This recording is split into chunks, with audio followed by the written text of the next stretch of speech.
Look at me, guys, and look at this asshole on your screen. I'm tired of it. I'm tired of taking this shit from these snakes, these disgusting Obamacare shills, slithering down the Ho Chi Minh Trail trying to deceive us, deceive the American people. We deserve better, and I'm going to try to give you better, even though, you know, a lot of you don't give a fuck. A lot of you are ready to just accept this pathetic joke of a law that we've had since 2010, Obamacare, otherwise known as the Unaffordable Care Act. You're willing to take it, and I'm willing to tell you that you're fucking swimming in shit. You're swimming in the worst policy enacted in my lifetime, at least. I don't know about you guys, okay? You have an idea, worst policy of your lifetimes? Go, you know, put it in the message box. Put it in the comment section, okay? Because if we let these snakes get away with it, you know, we don't even have a reason to vote anymore, okay? Obamacare is a fucking failure. So hashtag are you done being lied to? That's what I'm saying. You know, I don't like you doing them hashtag campaigns, but we have to get back to telling the truth about what's going on. Our healthcare system is sinking because of, among other things, Obamacare, but also because of other things unrelated to Obamacare, such as malpractice insurance, such as the pharmaceutical industry's buddy-buddy system with physicians and other health professionals. So as soon as, you know, the sooner we can dispense with this joke called Obamacare and move on, and this new bill has to be fixed too. It's not going to be great, but we have to work on it as a society to bring it somewhere where people have freedom. The sooner we can do that, we can actually help people get better health care, not by listening to snakes like this. So let's hear him. I'm starting from the middle. I got rid of my old clip because it was just going too long with this huge video. So without further ado, this is Jonathan Gruber, the architect of Obamacare, along with Ezekiel Emanuel, the brother of the shit mayor of Chicago. These two dickheads have fucked over the country, and they're not apologizing. They're full on owning it just like they've been owning us for years. Medicaid does. 2/3 of the money is spent on our nation's elderly and disabled. It's talking about Medicare can't cut cuts. that program by 25% without massively hurting the elderly and disabled in this nation. It's just simply You can cut it if you eliminate the fraud. mathematically impossible. So you are talking about a program which takes care of our most vulnerable citizens and cutting it by 25%. And why? Once again, let's talk about what does this do. This law does nothing to fix our U.S. healthcare system. All it does... You mean like Obamacare? ...is just massively cut funds to have a large tax break. So if we want to talk entitlement reform, that's a totally legitimate discussion to have.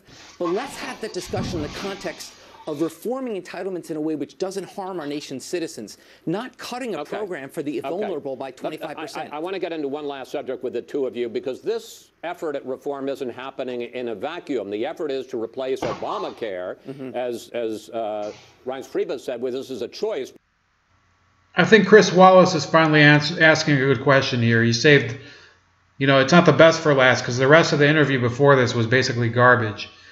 And he picked this golden potato, Karl Rove, to argue with this asshole, Jonathan Gruber. I think he should have picked Rand Paul. I think he should have picked, or if not Rand Paul, somebody with bona fides in the healthcare industry. You know, hell, he could have picked Gary Johnson or Austin Peterson to do it. He could have picked anybody, you know. But Karl Rove actually does a good job here. He just looks hideously ugly while doing it. Between Obamacare and something different, and I think everybody agrees Obamacare has serious problems. Here's President Trump on Obamacare this week after passage of the House bill. I predicted it a long time ago. I said it's failing, and now it's obvious that it's failing. It's dead. It's essentially dead. If we don't pay lots of... No, it's not dead. You still have to kill it. You still have to kill it. I'm tired of this fucking flag waving. Just kill the fucking bill. Just kill it. President Trump can actually kill it very fast by dropping the Justice Department's defense of Obamacare in federal court. But, you know, why do the smart thing? You know, let's just go in public and pretend we're really destroying this disgusting monster. Anyway, here it goes. Ransom money over to the insurance companies, it would die immediately. And here are some stats. Premiums under Obamacare went up an average of 24% across the country this year. The average number of insurers in each marketplace has dropped from 5.9 in 2015 to 3.9 now. Professor Gruber, in Iowa, there is now only one insurance company left in all but 5 counties in Iowa, and they just announced, Medica, that they're thinking of dropping out, which means there'd be no insurance companies for the marketplace in all but 5 counties in Iowa. Look, and whose fault is this? Before President Trump was elected. Watch this motherfucker. Watch what he says. This lizard. Look at his lizard tongue come out. I mean, I'm going to turn into David Icke because of this fucker. And also because of Karl Rove. He looks fucking creepy as hell. There were no counties in America that did not have an insurer. Since President Trump's been elected and massively... Wait. You're going to blame the problems with Obamacare on President Trump? We had a situation under Obamacare where there was a one-time premium increase last year that made up for the fact... This was a lie. There was a premium increase from 2015 to 2016, too. ...that insurers massively underpriced in the first 2 years. The problem was fixed. Insurers' profits were trending positively. Insurers were saying positive things about their ability to stay in the exchanges and succeed. Then you have a president who comes in, undercuts open enrollment, doesn't honor the obligations this law makes to insurers. All right. And as a result, premiums are going up and insurers are exiting. You can look at the quotes from insurers themselves. We're running out of time, and I'm interrupting both of you equally. Karl, your thoughts about that? Look, last week, Dr. Gruber wrote a column in which he blamed it all on the insurers because, but they guessed wrong. Really, actually, the government told them to consider that they would get a lot more healthier, younger people than they actually got in any single year that this program's been in effect. He said Trump stopped the ads. Trump stopped the ads on the 26th of January, and the end of the enrollment period was the 31st. Really, the problems of Obamacare are going to be solved by 4 days worth of TV ads. Really? He also said the executive order said not to enforce the individual mandate, and that caused problems, disruption in the force. Well, President Obama delayed the individual mandate for 2 years and the employer mandate for a year. And finally, he said, he talked about the cost-sharing payments, and that caused distress among the insurance companies. Well, the insurance companies are getting the cost-sharing payments despite the fact that last year a federal judge declared them illegal. President Trump... Thank you, Mr. Rove. Thank you. I actually missed this earlier when I watched a different part of this clip. Yes, illegal payments. They've been receiving illegal money from the federal government through Obamacare. Corporate welfare at its best. At its best. Thank you. That's what the progressives, listen up. Listen up, you fucking Fruit Loops. Okay, because you have to back me up on this one. There's no point in giving billions of fucking dollars to insurance companies to give shit insurance. Okay, it doesn't matter who you are. It doesn't matter if you're on the right wing or on the left wing. I think we can both agree on that. You know? Said I'll continue to pay him until the issue is resolved. Last October, Dr. Gruber said the program is working exactly as we designed it. Now, it was designed, as he said earlier, with the stupidity of the American people built into their calculations of how to sell it. But it is a... See him blink when he actually quotes him saying that, which, you know, I'm sorry I haven't been doing these videos long enough, but this was 4 years ago when he said it. 3 or 4 years ago. Forget which one. He said that American people were too stupid to follow along with Obamacare, and then he stumbled and went back on his words. Broken system, and it's going to go under. And I got to give Dr. Gruber the last word here. 30 seconds, sir. Okay, so basically you have a system which was not working perfectly, but it was a system which was very fixable. The question is, can you respond to what Karl just said? Well, working as designed. It is working as designed. There is no sense in which it needs to be fixed, Mr. Gruber said. The law is working as designed. The law could absolutely be improved. What a fucking asshole, this Jonathan Gruber, pretending that everything's going as planned and that, you know, it's nothing to see here. You know, it's the Leslie Nielsen from Naked Gun. Nothing to see here while the fucking entire neighborhood is gone up in flames. That's who he is. Okay, so spread this video, and we're going to keep going, by the way. You know, there's more material here about this nonsense today.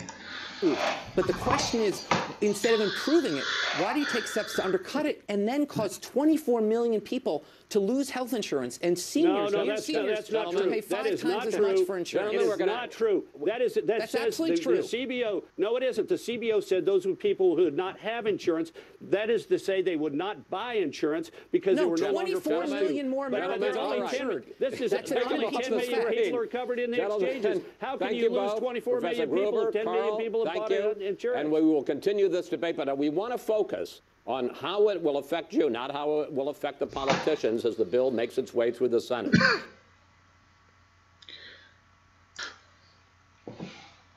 Okay, so you saw that clip, and, you know, basically we have a media, you know, Fox News even, they didn't even do this justice, okay? They should give 5 hours of coverage. I don't care how long. They should give an hour every day. They should give an hour and just focus on this. Fuck everything else. Fuck everything else. I'm really serious about this. I could be doing fucking videos right now. Look at me. I could be doing videos about Hillary in her corporate dresses, coming and forming her NGO or whatever you call it, nonprofit organization or whatever the fuck you call it, saying she's part of the resistance. I could be doing videos about that, and I may do one. But this is for me. This is my purpose right now. You know, to help you get the full score on Obamacare, because it's not dead yet, and once it is dead, we have to keep working, because it ain't about just killing the bill. It's about making sure that something worse doesn't come back. You know, it's bad enough, okay?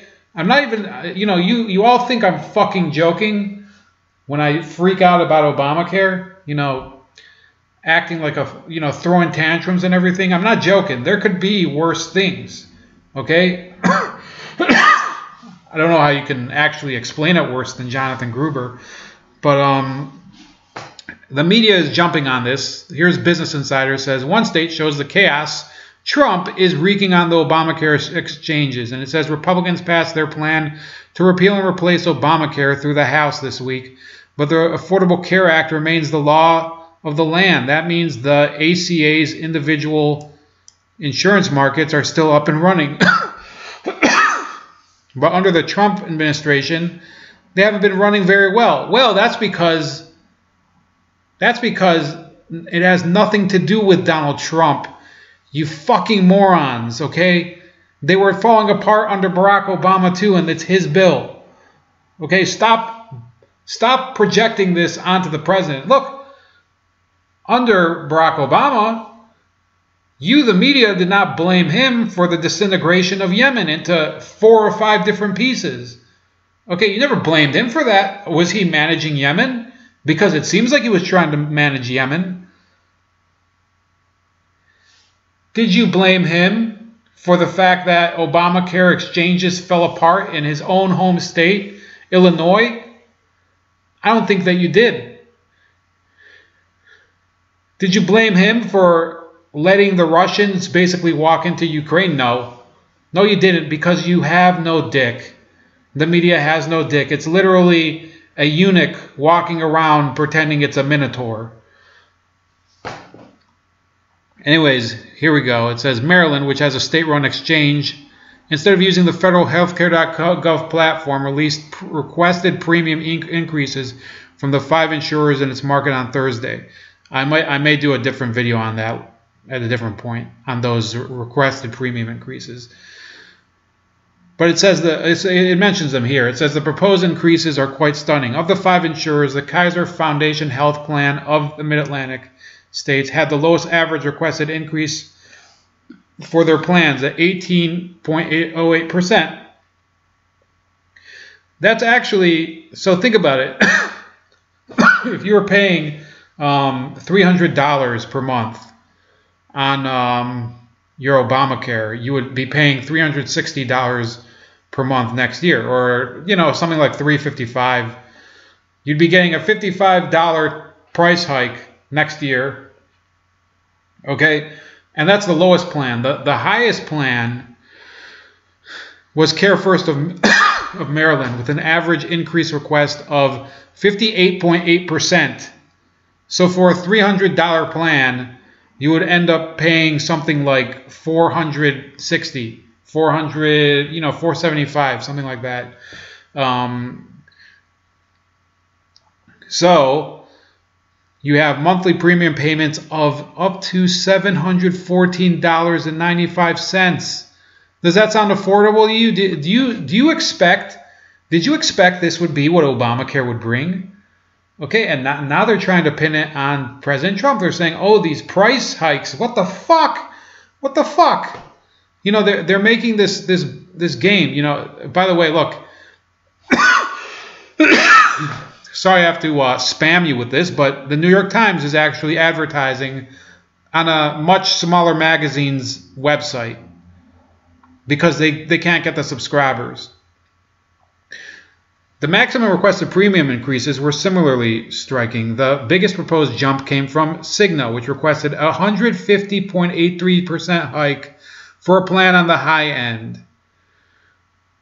Maryland's Insurance Commissioner Al Redmer said in a statement that the proposed rates still have to go through a review process and could be adjusted before they are offered to consumers. It's important to remember that these rates are what companies have requested and not necessarily what will be approved. I can tell you from experience, from following this for about a year, it's not going to be much lower even if they're not approved. And they're going to rise. It's just a fact. Also at issue is the uncertainty of whether Obamacare's cost-sharing reduction payments are ceased. Those are those illegal payments that Karl Rove was talking about, that the federal court ruled was illegal. And the fucking Democrats and their lapdog media, I don't know, I'm sorry about the window showing Richard Branson at this moment, because he's just as ugly as Donald Trump, let's be honest. I'm not here to, you know, sugarcoat anybody. You know, I'm not confident that Donald Trump is going to pull this out either. So, you know, I'm just here to tell you what the score is with Obamacare. And when Trump, if his bill, excuse me, this whole subject is making me sick. If his bill fucks up in the same epic way, then what can I tell you? A, you can blame me, and B, I'll have to talk about it too. You know, it's the way it is. You know, you can't pour honey over the ants and then expect them not to eat their way out. How'd you like that metaphor? Probably still thinking about it, ain't you? Currently, the payments are appropriated by the White House rather than Congress, and President Donald Trump has threatened to end the payments, which he should have at the beginning. He should have just said, you know, fuck it. Fuck it. He should have just said it. The payments are also subject to an ongoing lawsuit between the House and executive branch questioning the legality of their funding without a congressional appropriation. While the Obama administration defended the case, Trump could drop an appeal of a ruling from 2016 in which a court sided with House Republicans. The White House has said that it will continue funding for the CSR payments, but have not guaranteed they will be in place for 2018. See, that's something we should really hold Trump to account for this. If he really is opposed to this, he would just said, you know, we're dropping the payments. I mean, this is ridiculous. We're not going to steal money from our own government in order to fund insurance companies. And this is literally stealing, okay? Don't be fooled by anybody else. Here's another bullshit ad from the New York Times. Pathetic shills on somebody else's newspaper page. The uncertainty led Maryland to tell insurers that they would be able to refile their requested increases if the payments are discontinued. In fact, in California, the insurance commissioner told insurers that the companies could submit plans that assumed CSRs would be paid and a set of rates assuming they went unpaid. So you could get the, you know, the half getting fucked in the ass rate, which is with CSRs, or you can get the full-on, you know, fuck you healthcare, the full-on, you know, basically one of those stag movies from like the 70s with you know, Deep Throat, or you know, the disgusting Italian movies that they would import and you'd have to see in some sort of movie theater with a trench coat. That you could get that plan, or you could get the half Italian exploitation disgusting movie plan. That you could have either the full fuck you plan or the half fuck you plan. So you got options. I mean, I guess we got to hand it to Obamacare.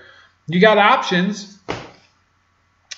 Some of the people who watch this channel might really be thinking that I'm losing my mind because, you know, they kind of came here to be informed, and, you know, I'm here basically using metaphors that I think they wanted to keep to themselves. I've written to President Trump. Hold on. In fact, California. Hold on. Okay, it says I have written President Trump asking that he and his administration stop undermining the Affordable Care Act and the health insurance markets.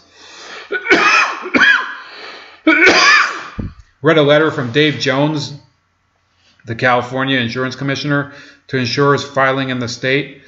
Health insurers are relatively concerned that the president's actions are undermining the ACA and health insurance markets. Most other states have set deadlines for plan submissions in June.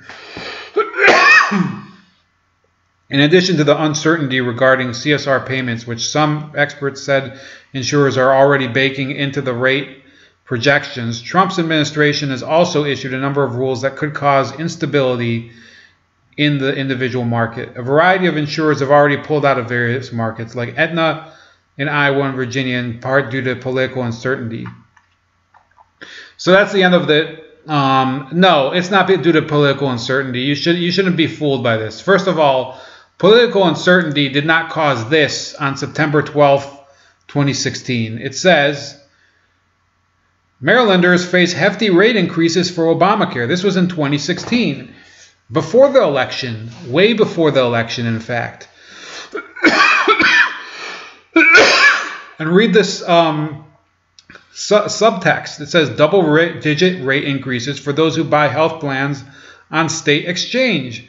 The cost of health insurance plans offered under the Affordable Care Act will jump 20% or more next year under rates to be announced Friday by Maryland regulators. 20% or more. See, the baseline was even higher last year.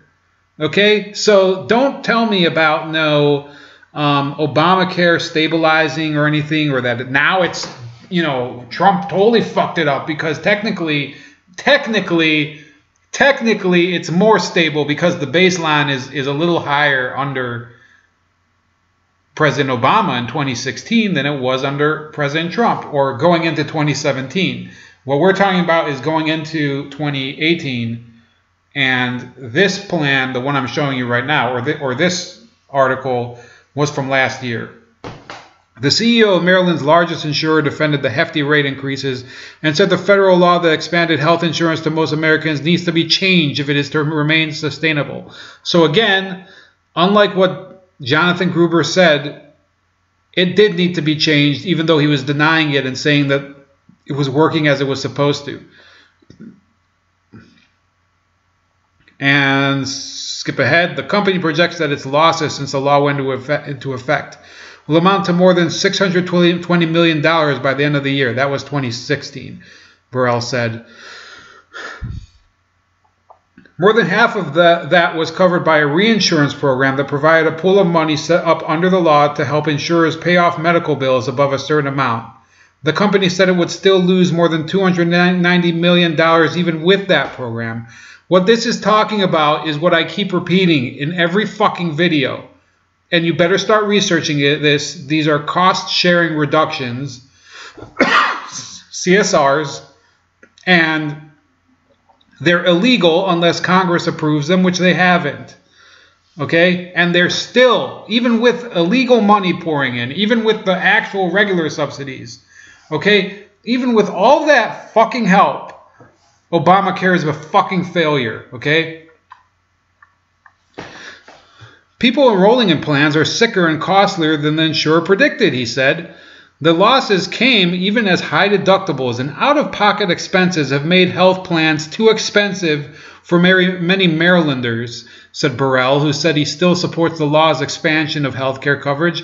His remarks came as the Maryland Insurance Administration approved double-digit rate increases for the 4 companies that sell health plans through the state exchange, an online marketplace set up under the law for people who cannot buy coverage through their employer. Care First, which holds 68% of the market, received an average hike of 31.4% on its PPO plan and 23.7% on its HMO, the highest increases of any insurer. The rate increases sparked criticism from consumers and advocacy groups, but Burrell said they were needed to help stave off projected losses. People are just sicker and using more services, and the rates didn't reflect that, he said. We filed with the goal of breaking even and just covering the costs. We are not making any money at it.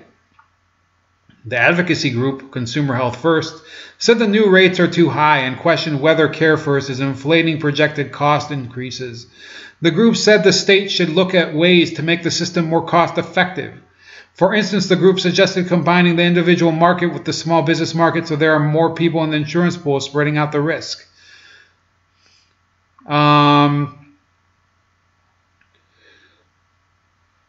And then you have another shill, Carolyn Quattrocki, executive director of the Maryland Health Benefit Exchange, which administers the online marketplace, said the law is still in the early stages and each year kinks are worked out.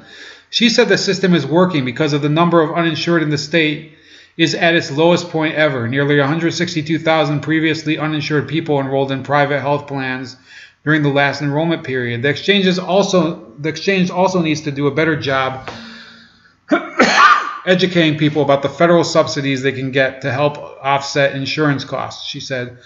The U.S. Department of Health and Human Services said that 76% of Marylanders receive subsidies that will offset any rate increases.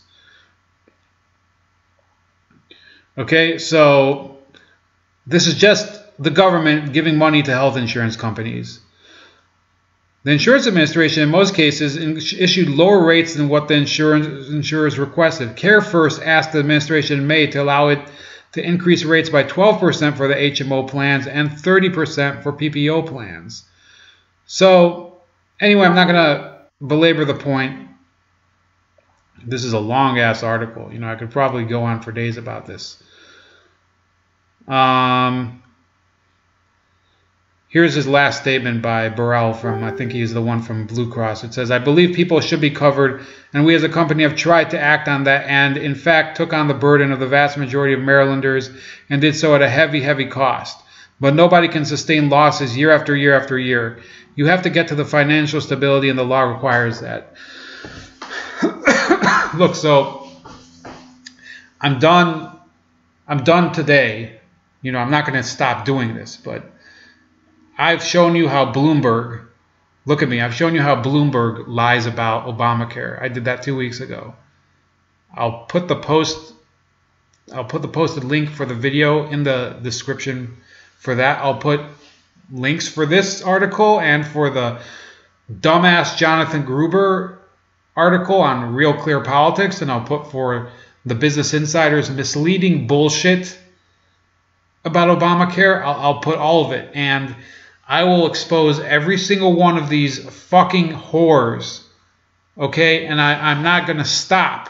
And you should start doing it too. If you have a fucking camera, you can do this too. If you have a camera, if you have a keyboard, if you have anything you can do, we have to get away from trusting the media on this. They are shilling for Barack Obama, and they haven't stopped. And this is Ramon with Bold Like a Leopard. Tune in, listen up, and fuck off.